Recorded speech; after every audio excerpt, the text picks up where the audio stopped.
કેન્દ્રીય મંત્રી રામદાસ અઠાવલેનું વડોદરામાં નિવેદન. વડોદરામાં એવોર્ડ કાર્યક્રમ માટે હું આવ્યો છું. સ્ટેચ્યુ ઓફ યુનિટી જોઈને હું આવ્યો છું. ખૂબ મોટું સ્ટેચ્યુ ઓફ યુનિટી છે. અમેરિકામાં પણ આવું નથી.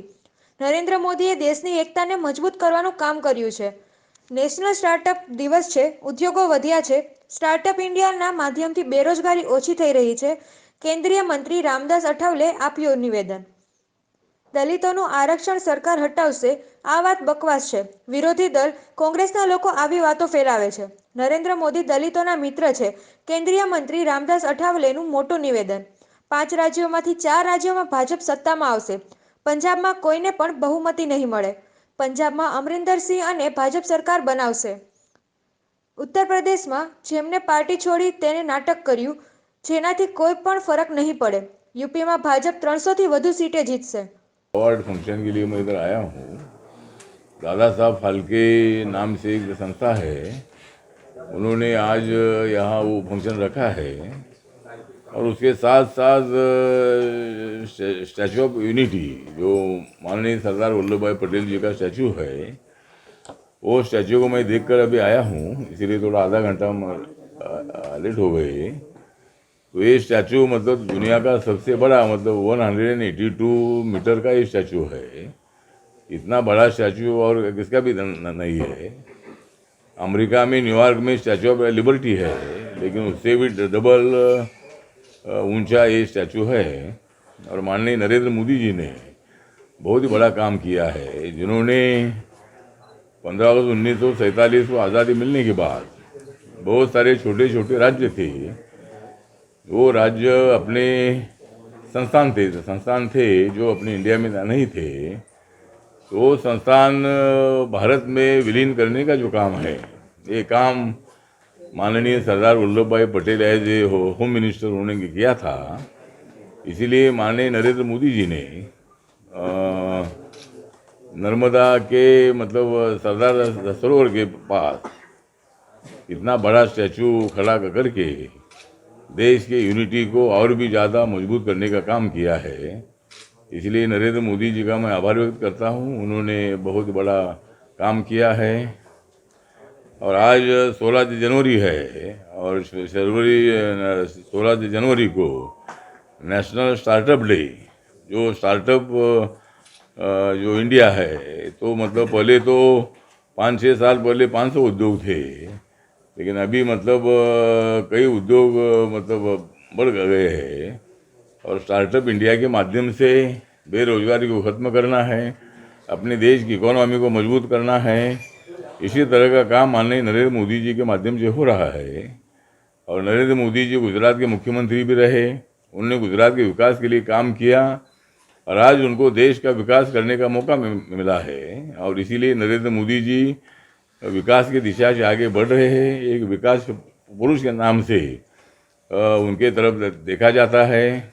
और दुनिया में सबसे पॉपुलर प्रधानमंत्री के माध्यम से, दुनिया में जो भी मतलब प्रधानमंत्री है, प्रेसिडेंट है, उनमें सबसे पॉपुलर व्यक्ति के माध्यम से मतलब उनका नाम पूरे दुनिया भर में आज है। तो हमें उनके बारे में बहुत बड़ा अभिमान है और हमें गर्व भी इस बात का है कि नरेंद्र मोदी जी डॉक्टर बाबा साहब अम्बेडकर जी को बहुत ज़्यादा मानते हैं। बाबा साहब अम्बेडकर जी के संविधान को मतलब मजबूत करने का काम कर रहे हैं। दलितों का जो आरक्षण है उसको कभी भी मतलब धक्का नहीं लगाने का काम कर रहे हैं। तो इसीलिए मतलब देश का संविधान ये सरकार बदलेगी, दलितों का आरक्षण ये सरकार हटाएगी। इसी तरह का बकवास, इसी तरह का गलत प्रचार जो है, ये प्रचार विरोधी दलों के माध्यम से, कांग्रेस और विरोधी दलों के माध्यम से हो रहा है। उसमें मतलब हमारा कहना, दलितों को मेरा आह्वान है कि नरेंद्र मोदी जी दलितों के मित्र है, दलितों के लिए काम करने वाले नेता है।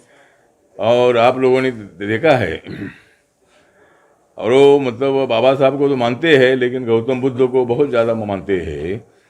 और जब वो यहाँ के गुजरात के मुख्यमंत्री थे, तब उनके जो सीएम का बंगला था, वहाँ एक बुद्ध की मूर्ति मतलब उसके अंदर जब हम एंट्री करते थे तो वहाँ बुद्ध की मूर्ति अपने को नज़र आती थी। अभी भी वो बुद्ध की मूर्ति है। गांधी नगर के मतलब मंत्रालय के बाहर भी गौतम बुद्ध की मूर्ति है। तो इसी तरह कहने का मतलब ये है कि शांति की दिशा से नरेंद्र मोदी जी जाना चाहते हैं, और इसीलिए मतलब नरेंद्र मोदी जी के साथ रिपब्लिकन पार्टी ऑफ इंडिया है। नरेंद्र मोदी जी ने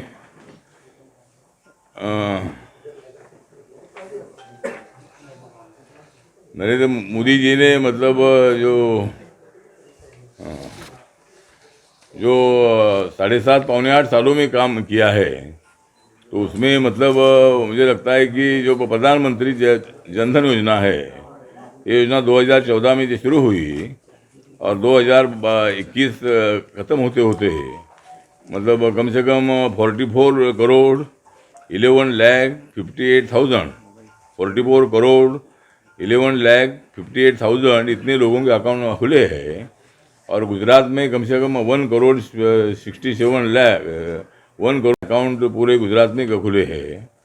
प्रधानमंत्री मुद्रा योजना जो है, जो योजना 50,000 से लेकर 10 लाख तक लोन देती है, विदाउट गारंटी विदाउट तारण ये लोन दिया जाता है। और इस मुद्रा योजना के अंतर्गत 15 से अभी तक कम से कम 32 करोड़ 35 लाख 62,000 32 करोड़ 35 लाख 62,000 इतने लोगों को मतलब लोन मिला है। और गुजरात में कम से कम 99 लाख 78,000 लोगों को लोन का फायदा हुआ है। प्रधानमंत्री उज्ज्वला योजना जो है, गैस सिलेंडर की योजना है, इस योजना के अंतर्गत मतलब 2016 से अभी तक कम से कम 8 करोड़ 98 लाख 62,000 इतने लोगों को गैस कनेक्शन अलॉट हुए हैं।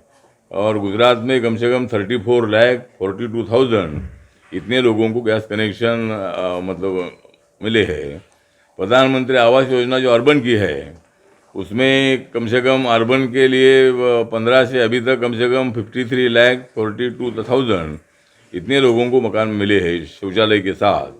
और गुजरात में कम से कम 6 लाख 30,000 इतने लोगों को मकान मिले हैं। प्रधानमंत्री आवास योजना रूरल की है, इसमें पूरे देश भर में कम से कम 2 करोड़ 12 लाख 2 करोड़ 12 लाख 92,000 2 करोड़ 12 लाख 92,000 इतने लोगों को मकान में मिले हैं। और गुजरात में कम से कम 3 लाख 33,000 इतने लोगों को मकान मिले हैं। प्रधानमंत्री जन आरोग्य योजना एक है, आयुष्मान भारत योजना, इसमें हर साल में एक फैमिली के लिए 5 लाख रुपए दवा के लिए ऑपरेशन के लिए दिए जाते हैं। और ये स्कीम 2018 में जो शुरू हुई थी, और 3 साल में कम से कम 2 करोड़ 72 लाख इतने लोगों को 2 करोड़ 72 लाख इतने लोगों को इसका फ़ायदा हुआ है। और गुजरात में कम से कम 27 लाख 4,000 इतने लोगों को मतलब इसका फ़ायदा हुआ है। तो ये योजना जो है ये योजना चलती है। और ये योजना हिंदू हो, मुसलमान हो, जैन हो, सिख हो, ईसाई हो, बुद्धिस्ट हो, चाहे कोई भी जाति धर्म का आदमी हो, जो इस कैटेगरी में बैठता है वो सबको इस योजना का फायदा होता है। और इसीलिए सबका साथ, सबका विकास, सबका विश्वास ये नरेंद्र मोदी जी का नारा है। और इसीलिए अभी आने वाले 5 राज्यों के चुनाव में 4 राज्यों में तो बीजेपी कौन सी भी हालत में सत्ता में आएगी। खाली पंजाब में क्या होगा मालूम नहीं है, लेकिन पंजाब में भी ज़रूर वहाँ पंजाब में किसी पार्टी को मेजॉरिटी मिलेगी नहीं। और वहाँ भी मतलब बीजेपी और अमरिंदर सिंह सरकार बनाने की कोशिश कर सकते हैं। लेकिन इसीलिए 5 राज्यों में चुनाव जीतने की कोशिश ज़रूर अपनी बीजेपी की है। और रिपब्लिकन पार्टी का हर जगह पर बीजेपी को समर्थन रहेगा। और नरेंद्र मोदी जी के नेतृत्व में उत्तर प्रदेश में कुछ लोग पार्टी छोड़कर जा रहे हैं, लेकिन जो पार्टी दूसरी छोड़कर बीजेपी में आए थे, ऐसे लोग वक्त पर रिज़ाइन देने का नाटक करके मंत्री पद का, एमएलए पद का रिज़ाइन देने का, इस्तीफा देने का नाटक करके मतलब पार्टी छोड़ रहे हैं। लेकिन उसका कोई विशेष फर्क नहीं पड़ेगा। बीजेपी 300 से ज़्यादा सीटें, जिस तरह 2017 में 312 सीटें बीजेपी की चुनकर आई थी, तो इस वक्त भी मतलब बीजेपी 300 सीटें पार करेगी। और उत्तर प्रदेश में योगी आदित्यनाथ जी ने जिस तरह काम किया है, नरेंद्र मोदी जी ने जिस तरह काम किया है, नरेंद्र मोदी जी बनारस से मेंबर ऑफ पार्लियामेंट है और पूरे देश भर में मतलब जो 5 राज्यों में चुनाव जीतने की कोशिश हमारी है। और मेरी रिपब्लिकन पार्टी ऑफ इंडिया जो है ये बीजेपी का साथ देने के लिए वो मतलब हमेशा उनके साथ है। और नरेंद्र मोदी जी ने जो काम किए हैं उसका प्रचार और प्रसार करने का काम मेरी party Republican party of India करती है। मेरी पार्टी गुजरात में भी हर ज़िले में मेरी पार्टी का यूनिट है और पार्टी बढ़ाने की कोशिश भी हमारी है। हमारी पार्टी में चाहे किसी भी जाति का आदमी हो, हिंदू हो, मुसलमान हो, सिख हो, जैन हो, बुद्धिस्ट हो, कोई भी जाति धर्म का आदमी हो, सबको मतलब यहाँ मतलब न्याय देने का जो काम है, पार्टी में लेने का काम है, वो हमारे पार्टी का करती रहती है। और यहाँ जो पाटीदार का कम्युनिटी है, पाटीदार कम्युनिटी की मांग है कि भाई इनको ओबीसी में डालना चाहिए, तो रिपब्लिकन पार्टी उसका समर्थन पर जनगणना करेगी। तो कॉन्स्टिट्यूशन ने जाति व्यवस्था को खत्म किया है तो उसको तो धक्का लगेगा। इसीलिए सरकार को लगता है कि भाई जाति के आधार पर जनगणना ना हो, लेकिन हमारे पार्टी की तरफ से सरकार को हमारी मांग है कि भाई जाति के आधार पर जनगणना होने से जातिवाद बढ़ेगा, ऐसा हमको लगता नहीं है। जातिवाद कम भी हो रहा है, दलितों पर अत्याचार भी हो रहे हैं और जातिवाद गांव-गांव में आज भी नज़र आता है। तो इसीलिए जातिवाद खत्म होना चाहिए और सेंसस करने से जातिवाद बढ़ेगा, ऐसा हमारा मानना नहीं है। समाजवादी पार्टी ने अभी ऐलान किया कि सरकार बनते ही 3 महीने में जाति जो गणना है वो हम करा देंगे, तो आप समर्थन करेंगे? मुझे लगता है कि समाजवादी पार्टी यूपी में सत्ता में आएगी भी नहीं और अगर कोई राज्य में कोई पार्टी सत्ता में आती है तो उनको कोई जनगणना करने का अधिकार नहीं है। ये अधिकार केंद्र सरकार का होता है। तो इसीलिए मोदी जी के हाथ में, मोदी जी के नेतृत्व में सरकार चल रही है एनडीए की और एक बार नहीं और 4-5 बार बीजेपी की सरकार आएगी। 2024 में नरेंद्र मोदी जी प्रधानमंत्री बनेंगे और कम से कम 5-6 बार तो बीजेपी की एनडीए की सरकार आएगी। उसके बाद किसकी सरकार आती है देखते हैं, लेकिन अखिलेश यादव को वो कोई अधिकार नहीं रहेगा, उनकी सत्ता तो आएगी ही नहीं और किसी राज्य में किसकी सत्ता आती है तो राज्य को अधिकार नहीं है। जनगणना करने का अधिकार केंद्र सरकार का होता है। सर, आपने कहा कि स्टेच्यू ऑफ यूनिटी आप जाकर आए, लेकिन सबसे बड़ी बात यह है कि जो सरदार वल्लभ भाई पटेल का स्टेच्यू ऑफ यूनिटी बनाया गया है उसको अभी तक कांग्रेस का एक भी बड़ा लीडर देखने नहीं गया है, क्या कहेंगे आप? क्या बोलेंगे? कांग्रेस का कोई leader statue of unity Congress ने विरोध किया है। कांग्रेस का कोई बड़ा लीडर अभी तक स्टेच्यू ऑफ यूनिटी देखने नहीं गया है। अच्छा, हाँ, कांग्रेस का कोई आदमी बड़ा आदमी उधर नहीं गया है क्योंकि वो उधर जाने के लिए डरता है।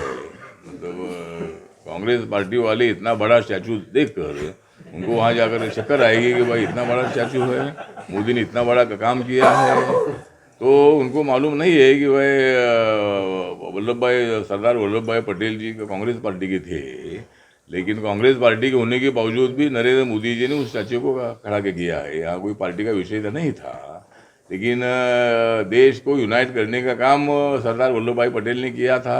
सरदार वल्लभ भाई पटेल जी का कहना था कि नर्मदा नदी पर एक बड़ा डैम होना चाहिए, उसमें अभी कम से कम 10,000 लोगों को 10,000 गाँवों को पीने का पानी मिलता है। कम से कम 28 लाख से ज़्यादा एकड़ ज़मीन को एग्रीकल्चर को पानी में मिलता है।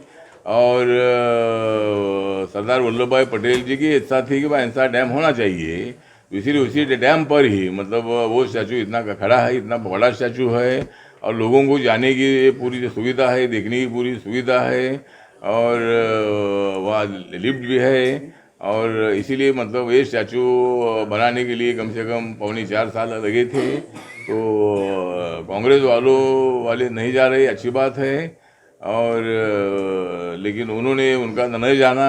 मैं कांग्रेस का निषेध करता हूं कि सरदार वल्लभ भाई पटेल जी के स्टैचू को नहीं देखने के लिए जाना एक गंभीर बात है और ऐसे कांग्रेस को मतलब सबक सिखाने का काम जनता ने करना चाहिए। 2022 के गुजरात चुनाव में आपकी जो पार्टी आरपीआई, क्या वो चुनाव लड़ेगी गुजरात में? गुजरात में तो चुनाव लड़ने का तो हम बीजेपी के साथ बात करेंगे। हमारी पार्टी इतनी स्ट्रांग नहीं है, लेकिन हर ज़िले में हमारी पार्टी का यूनिट है, ये कार्यकर्ता है। तो मैं देखेंगे कि अगर बीजेपी कुछ हमको 4-5 सीटें से छोड़ती है तो बीजेपी के साथ हम रहेंगे। और बीजेपी हमारी मित्र पार्टी है, एनडीए में मुख्य पार्टी है। तो कुछ सीटों पर हम सीटें मांगने का कोशिश। સિકંદર પઠાણ, ન્યૂઝ 7 ગુજરાતી, વડોદરા।